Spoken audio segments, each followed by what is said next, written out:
presidente, magkatawag na bangag. Ha? Tingnan ninyo mabuti ang inyong mga apo, ang inyong mga anak, kung ano mga gusto na tugasan, kung manatili ba yan yung Malacanang. Ito, bata-bata pa to, oh. Ako ni Lola, nakikisama sa atin, dito sa Canada. Sana naman mga kababayan, please lang, magsama-sama na kayo, hindi na to usapang relihiyon, ha? Usapan na to na kinabukasan ng ating bansa at mga anak na darating. Tunay na balita, walang kinakampiyan, sumasalamin sa katotohanan lamang.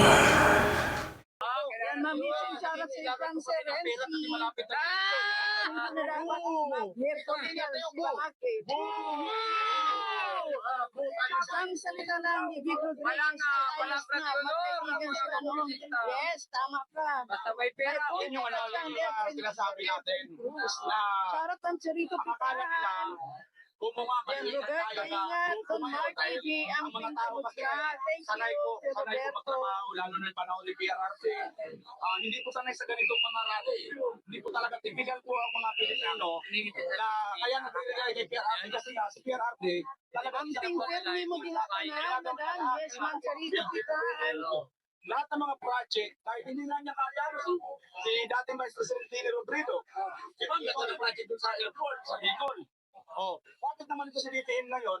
Yan, sarito Yung project pitaan. doon sa Shout from sino dito mga taga Mindanao? Miguel! Di ba? Yung, di ba, mayroong project ng trade doon? Miguel! Baka na nangyari doon, wala na. Yes, sir. Yun yung mahirap sa atin. Yun yung ayaw natin sa mga namumuno sa atin. Kasi nga, ang Pilipinas, citizen na sana tayo, at umuurong tayo dahil nga sa Yes, two star. uligar ko uligar kong pamamahala, utak uligar. Mga kababayan, ayaw po nila na tayong mga mahihirap at maliliit, umantay man lang tayo. Kaya naman, sarito pitaan siya. Di ba man one fourth man lang tayo sa kanila? Sarito pitaan. PM ko yung sis. Ang problema kasi mga kababayan, ito po sa ano natin ngayon, awak po yung mga oligarch. Nagsama, utak terorista na magpipili at utak oligarch. Kaya tayong mga tao kabayan ngayon, ganito nila tayo kontratuhin. Minamarsa ko tayo ng silent. Pero wala na, hindi na maano. Kasi nga, ang paratang nilang nagpipiglos na tayo. Ang nagpipiglos dito, real to, live ka to. Walang fake news. Walang bayaran dito. Live to. Ano pa ba sabi mo dyan, brother Dunman? Observe the mainstream media. Observe the mainstream media. Hindi nila ipinakita yung mga kapalpakan ng gobyernong ito. Yes. Never nilang ipinakita. Dahil nasa sinabi niya, oligarko. Diba? Kaya nga, mas trending ngayon ang mga vloggers compared sa mainstream media. Kasi, vloggers naman ito ang masasabi natin ito. Okay? Behind the camera, mga rogues, look at what happened to Zuleika Lopez. Atty. Zuleika Lopez. Kung walang mga vloggers doon, kawawa si Zuleika Lopez. Di ba? Oo. So, yan ang nagpapatunay na itong administrasyon ito, hawak ang liig ng mga kongresista. Hawak ang liig ng mga oligarko na ito. Kontrolado sila. Okay? Meron ako napansin dyan, Tol. Isa kaya ito sa dahilan kung bakit hindi may pagpalaki ng mga vlogger sa BBM at hindi may vlog. Kasi meron ang papahayag sa BBM na sabi niya, ay doon sa amin, dapat tanim pa lang, ay umani na. Yes. Ay magic eh, walang ganun yata eh. Tanim na lang, napag-ani. Palpak naman. Lutang na lutang pa siya doon sinabi niya. Pangag yan. Lutang na lutang pa siya doon. So, Yung ento mo. excuse siya doon. Kasi lumulutang pa yung visit eh. Di ba? Tapos yung nagkaroon na ng sakuna dyan sa Bicol sa Batangas, di ba? Baka sabihin, bakit anong gagawin natin sa may kapon sa Bicol? Tingnan niyo pa. Alam. Tingnan niyo pa. Noong panahon po na nag-inaugurate sa Pangil Bridge, di ba? Minsan hindi nila in-announce o pinedit si Duterte sa Pangil Bridge. Diba? Never nagpasalamat si Bongbong Marcos sa Pangil Bridge.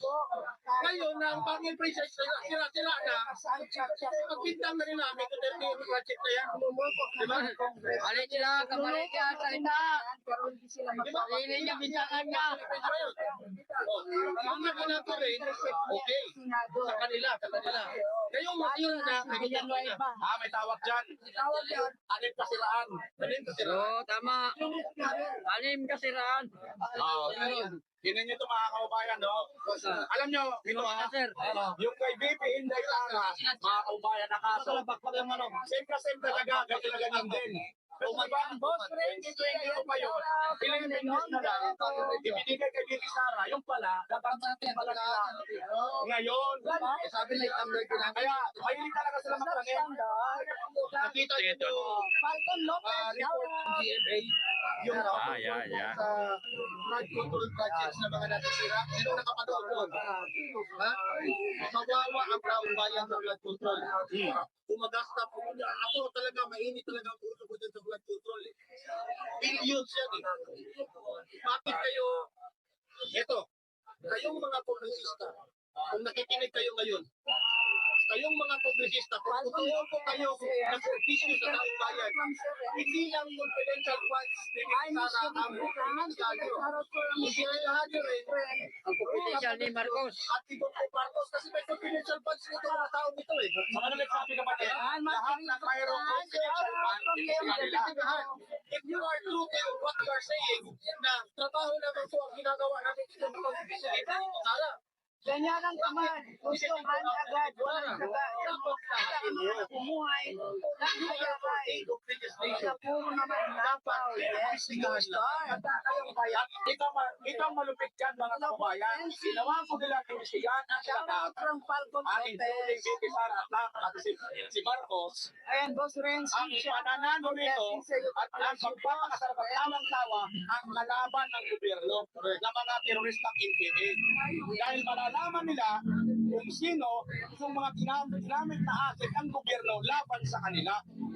Di ba napakabalintuna talaga? Biruin mo, kayong mga congressman, dapat ang ipagtanggol ninyo kapakanan ng bayan, ang kapakanan ng gobyerno.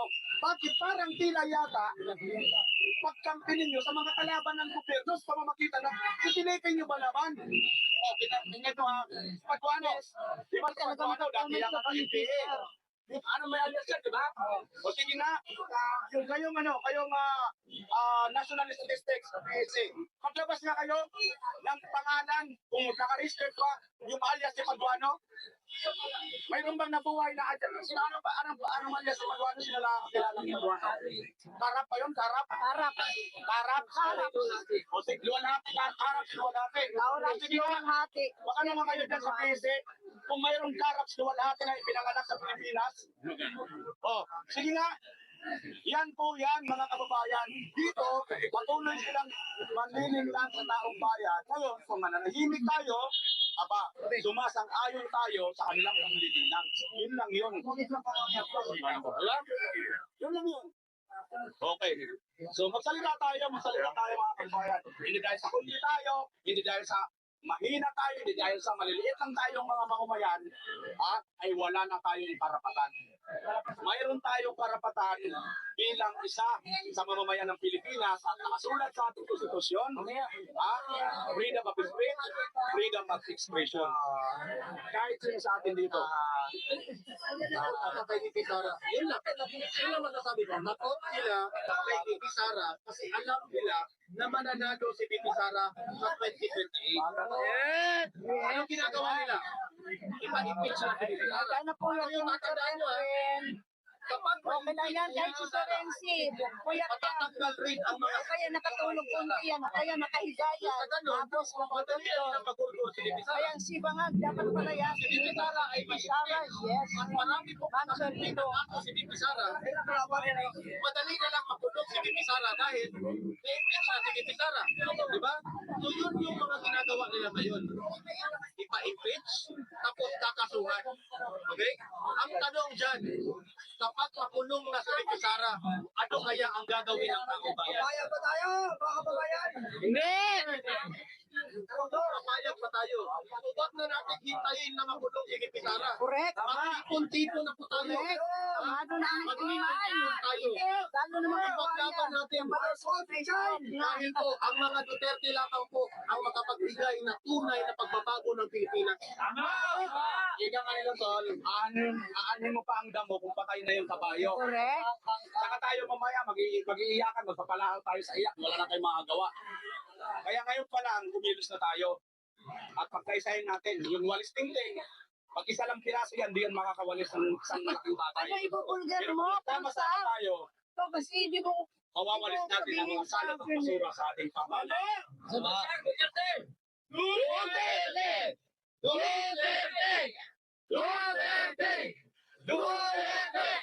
BBM resign!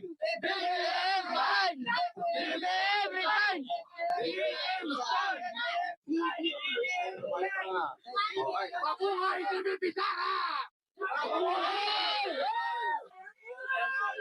BBM bangat! BBM bangat! Kaya naman masyado ka bayan ng Pilipinas! Presidente bangat!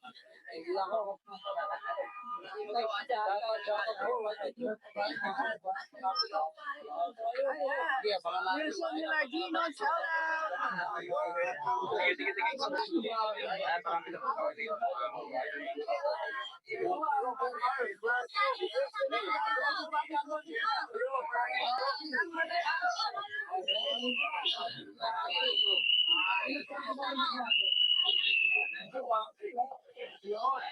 Dumadami na ang mga ano rito.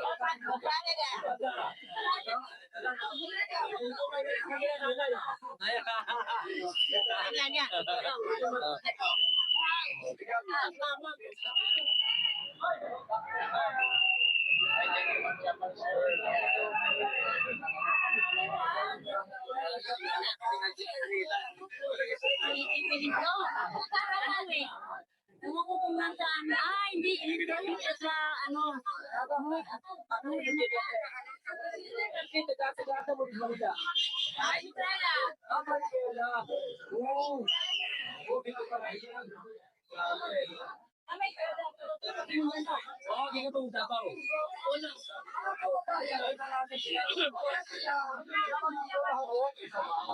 Saan ba na dapat pumunta lang dito para magkakasama sa atin?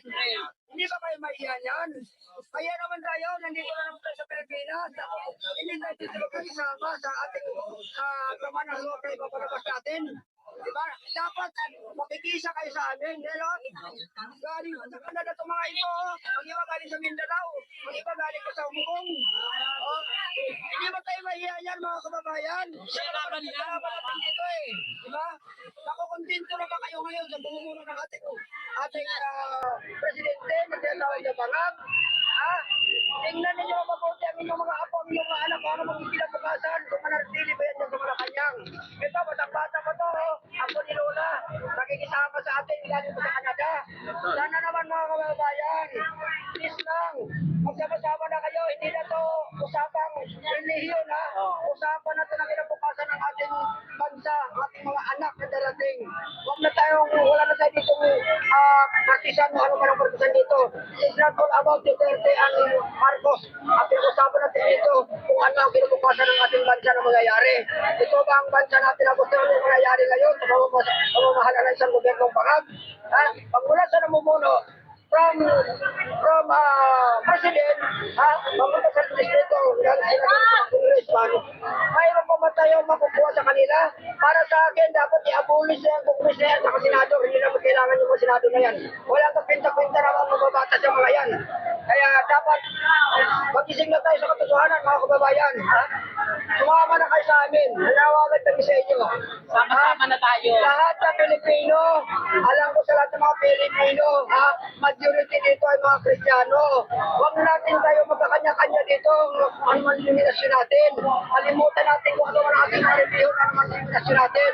Basta Kristiyano tayo lahat, isang Pilipino na tayo, magsama-sama tayo ngayon para sa kinabukasan natin mga anak. Ito ang mga karawalan. Maraming salamat po sa inyo. Sana po, marinig naman sana yung panawagan namin dito ngayon na nagtitsaga sa EDSA.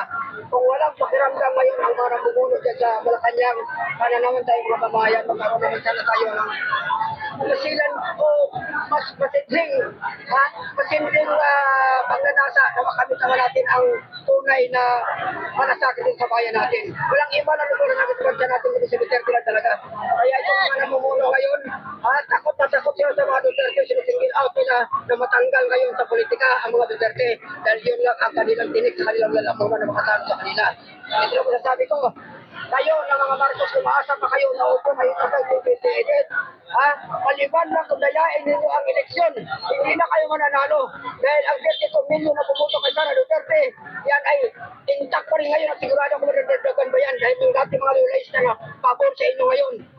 Hindi na sa inyo kumakampi ngayon dahil ang pinangako ninyo na kayamanan para ipamugod sa mga Pilipino ay malabo yan dahil ikaw mismo Marcos nagsasabi ka na hindi ka wala kakita sa buong buhay mo anong itsura ng ginto pero nagbinta kayo ng ginto ang reserve gold natin sa Central Bank na 25 tons bininta ninyo ng ilang billion yun 288 billion nasaan na punta yun ngayon? Nasaan yung Maharlika funds?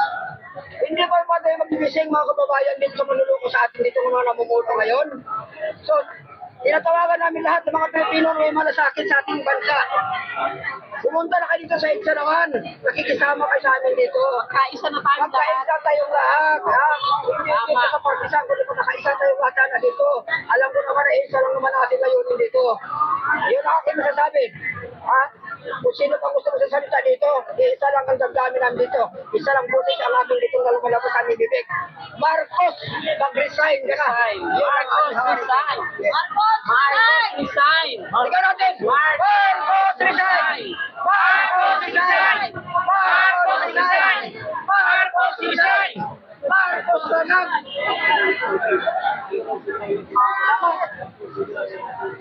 Eh, kailan kayo makakabalik dito na? Kailan kayo November 2. Talagang ginawa yung uniform ng habang na maisip para Isok pa yung dito.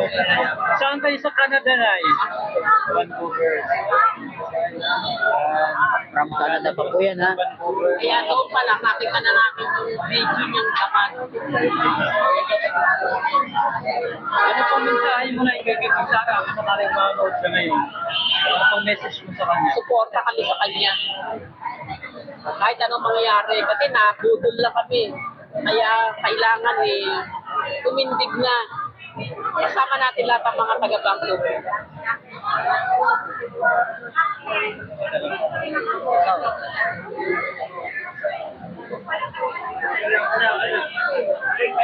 Ano?